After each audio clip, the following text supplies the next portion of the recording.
You ask Tiger to solve. This deals with linear equations with one unknown.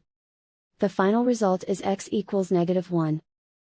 Let's solve it step by step. Group all constants on the right side of the equation.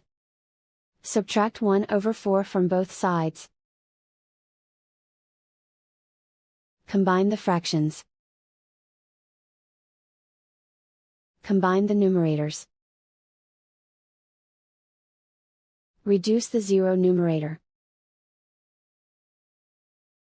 Simplify the arithmetic.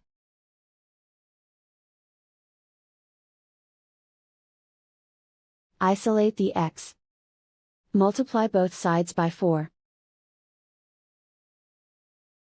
Group like terms.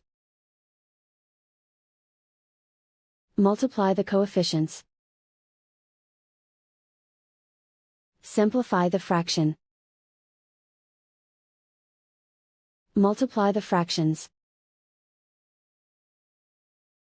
Simplify the arithmetic. And so the final result is x equals -1.